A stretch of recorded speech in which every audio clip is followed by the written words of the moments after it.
Well, the future looks bright for the Conservative Party. Pierre has a seat that was given to him. A by-election is going to be happening in the next couple of seats, and already the entire Conservative Party seems to be getting together. Now, will there be some sort of coup within the party saying, hey, we need to do a leadership review because Pierre lost?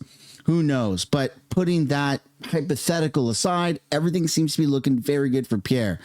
There is a protest that's going on at the by-election riding in Pierre's new riding where they've got now 200 plus names on the ballot, which is kind of absurd. But yeah, I mean, it's a stronghold for the Conservative Party.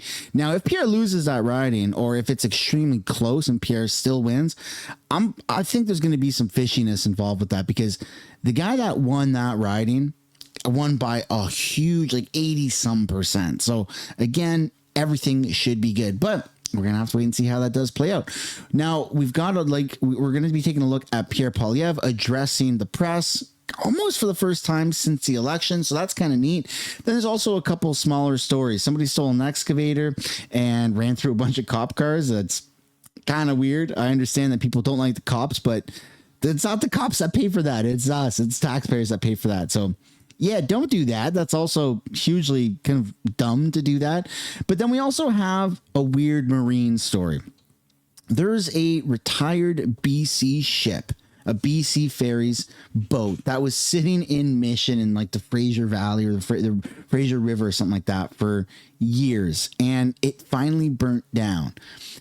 And this is very gross because I have a little bit of inside knowledge into the marine industry, and I'm going to talk about that. But first, I want to encourage you guys to hit the like button, subscribe to the channel, welcome you back to another video, and then we're going to take a look here at the news piece about the boat, and then I'll add some context afterwards. The fire exploded to life in the early morning hours Saturday. The Queen of Sydney burned through the weekend, still smoldering into Sunday afternoon. The fire forced hundreds of people to shelter in place. The derelict vessel, potentially an environmental disaster. We were simply waiting for the inevitable to occur, and that's exactly what this feels like. The former BC Ferry was retired from service in 2000 and has been moored here on the Fraser River in Mission since it was sold in 2002 to Gerald Tapp. They're not asking you to remove it. No. Seen here in an interview from 2012. Under federal legislation, vessel owners are liable for the cost of cleanup. The question is, it's the owner's responsibility. This polluter pays, but if the owner isn't able to deal with this, then it's up to the government of Canada. The federal government, in a statement, says the ship was inspected in 2023 and found no significant pollutants on board. An on-water inspection is being conducted to look at public safety and the potential for environmental damage. According to the Dead Boat Society, which helps deal with derelict and abandoned vessels, the cleanup for a ship this size could be in the $15 to $20 million range. It looks like it's still a floater. If it's not leaking, then then it'll probably sit there for a long time. One of the issues, according to marine experts, is the lack of a proper shipbreaking facility on the West Coast. Without a dedicated dry dock, it is often easier for owners to abandon vessels than it is to scrap them. Mission's mayor plans to introduce an emergency motion at council Monday, trying to put pressure on senior levels of government to take action. Aaron McCall. So that boat is going to cost taxpayers, because who pays for the cleanup? It's not the federal government. It's British Columbia taxpayers. It costs us who are living in BC potentially between $15 and $20 million to clean up all of that scrap. That scrap should have been, that boat, instead of it sitting there for 20 some years, it should have gone to a recycler in BC. Now, there aren't many. In fact, there's only one that can handle boats like that. And I'm actually kind of getting involved with on the boots journalism, which is crazy because I'm not behind the camera anymore. I'm actually going to the shipyards. But let me take you on a bit of a journey. This is from my phone. I took these photos. I went to a shipyard that deals with fixing barges, like painting the bottom, and then recycling massive boats. And this is where it gets very, very weird. The BC government, the NDP at the local, municipal, and provincial level are against this for whatever reason. Now, this shipyard in particular, which is based out of Union Bay, has met all of the environmental codes. Like, the environmental freakazoids have come by with their checklist, and it's perfect. I walk through the shipyard in my sandals. There's no oil spills. Everything is neatly tucked away. It's phenomenal. It's a beautiful view. It's incredible. But these weird politicians somehow hate the dude who runs this for whatever reason and hate the operation when they shouldn't. And I'm going to tell you why. Because that boat that just burnt down is now going to cost BC taxpayers $15 to $20 million. It could have went to this guy at his recycling depot in Union Bay, and we could have gotten rid of it. And the same thing goes with another retired BC ferries, Queen of Burnaby, which is a massive, massive ferry. This one was Queen of Sydney. The other one is the Queen of Burnaby. And that's sitting somewhere on the mainland shoreline. It's a retired boat. It needs to be recycled. And instead of sending it literally like 18 nautical miles upstream to this recycling depot to have it disposed of and to create jobs in this province, to put more money into our economy, like high paying, good union jobs could be going to the shipyard. Instead of that, I'm going to ask you a question. It's going to the other closest marine recycling in Canada. Do you know where that is? It's nowhere near the West Coast. In fact, it's on the opposite side of the country. It's in Nova Scotia. So the BC government would rather, instead of giving this shipyard more work, more employment at the local level, the BC government would rather send that boat down the coastline of Canada into the Panama Canal, up through the Gulf of America to Nova Scotia. That's going to be hundreds of thousands of tons of fuel to get that job done. Employment that's going to cost millions and millions and millions of dollars, instead of our province being able to make millions of dollars off of recycling it. So yeah, good job, BC. You're really finding ways to screw us over. Now, there's actually an ongoing project that I'm somewhat getting involved with, I guess, in the shipyard here in order to combat this craziness. There's going to be more on that later in videos to come, but I just want that to stay in your brain because this is a huge, huge, weird political bureaucracy blockade that the NDP is doing. And man, that's stopping 80 potential full-time high-paying union jobs from just erupting in BC, poof, overnight. Very weird. But again, more on that later. Now let's get into the police cars being completely destroyed by an excavator, some random person who has a history of police. Go figure. Decided to take Grand Theft Auto to the next level. This is what one RCMP police cruiser looked like after an excavator plowed through 5 of them in the Bonnyville RCMP Detachment Center parking lot shortly before 7 p.m. Saturday. Bo Mallory drove by the headquarters that evening. We stopped and just seeing what happened, and it was just atrocious. Investigators say the suspect stole the bulldozer from a nearby business and picked up several boulders on his way to the detachment center. He then dumped them by their headquarters, drove into 5 unoccupied police cars, and fled. Police, including a K9 unit, found the man in a nearby tree line. Mallory works across the street. He couldn't believe the news. Something crazy, bizarre. I never thought it would ever happen in my town. Incidents like this can be frightening for communities, but in this instance, we believe there was no threat to the public. Bonnyville RCMP say this is not the suspect's first time interacting with police, and they say they're trying not to let Saturday's incident impact their service. 62-year-old David Mirko has been charged with 13 offenses, one of them stemming from last month. David Mirko called the dispatch center in Saskatchewan and uttered threats to kill RCMP officers. Bonnyville RCMP was clearly the intended target of this attack. Staff Sergeant Sarah Park says it's disheartening, citing an increase in violence against RCMP and negative social media comments that follow the attack, threatening the lives of RCMP officers. We're not going to let this get us down, and everybody's leaning on each other for support. Mallory says it's now the talk of the town. He hopes something like this doesn't happen again. Thank God no one did get injured.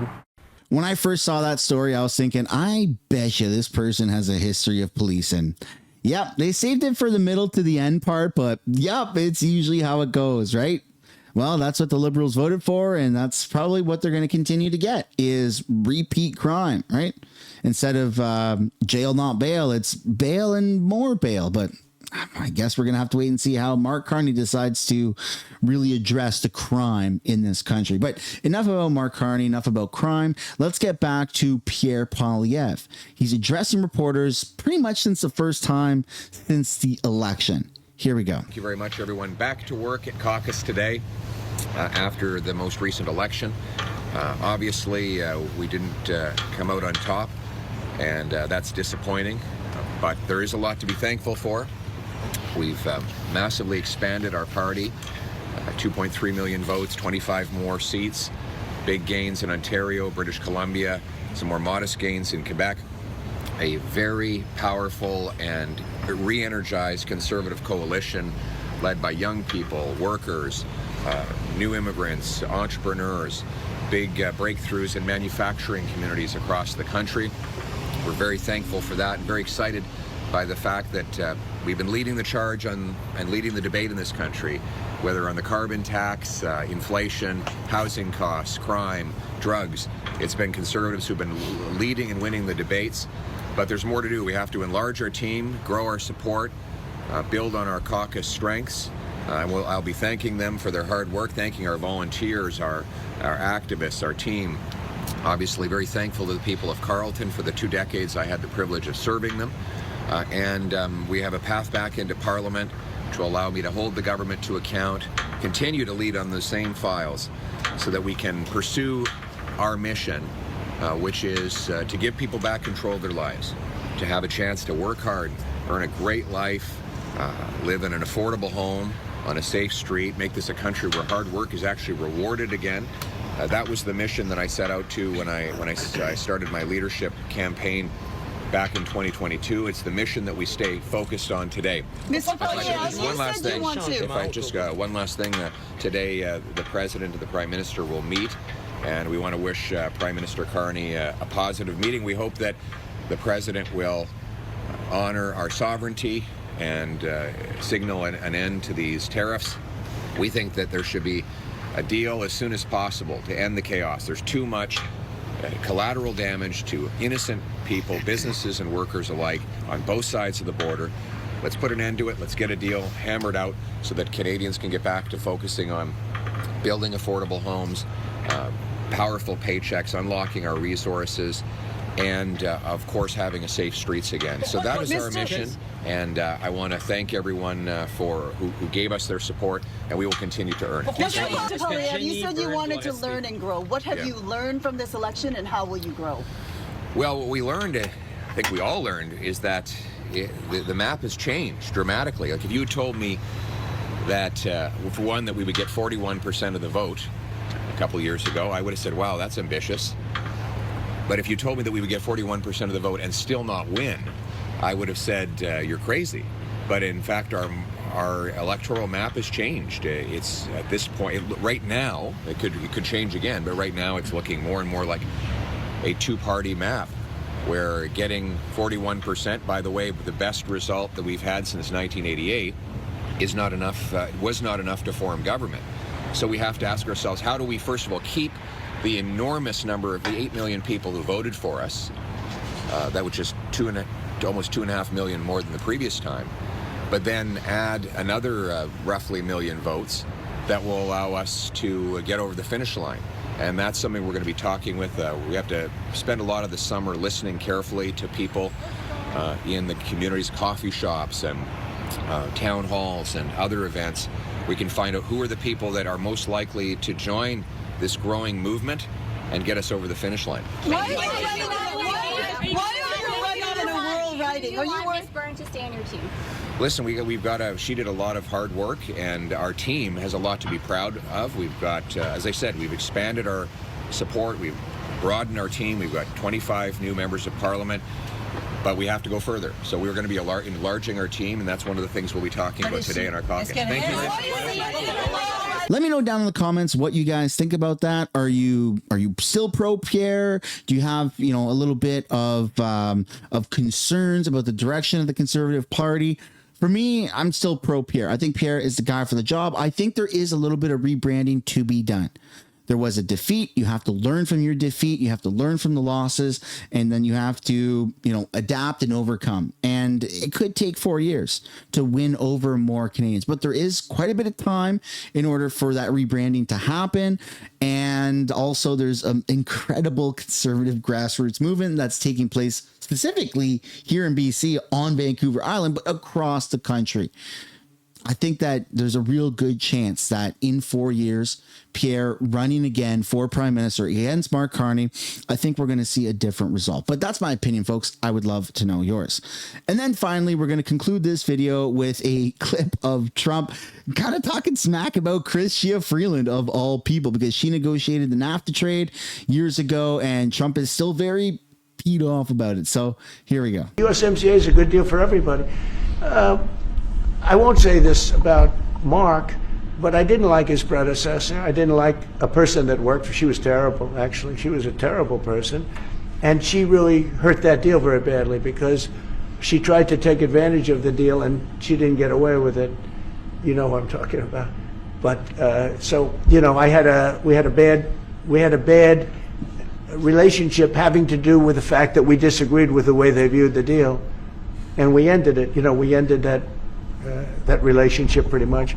And there's no reason for us to be subsidizing Canada. Canada's a place that will have to be able to take care of itself economically.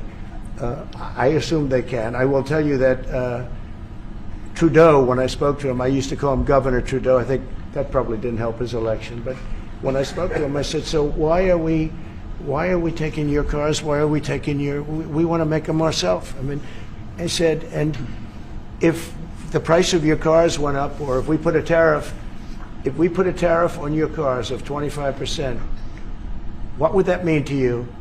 He said, that would mean the end of Canada. He actually said that to me. And I said, that's a strange answer, but I understand his answer. But no, I mean, it's hard to justify subsidizing Canada to the tune of maybe $200 billion a year. We protect Canada militarily, and we always will. We're going to, that's not a money thing. But we always will. But, it's not fair. But why are we subsidizing Canada $200 billion a year, or whatever the number might be? It's a very substantial number. That, ladies and gentlemen, concludes this crazy video. I hope you enjoyed it. If you did, it'd be super awesome for you guys to smash the like button, subscribe to the channel, turn the little bell notification on so you can actually be notified of upcoming videos, and I'll see you all in another video. Bye for now.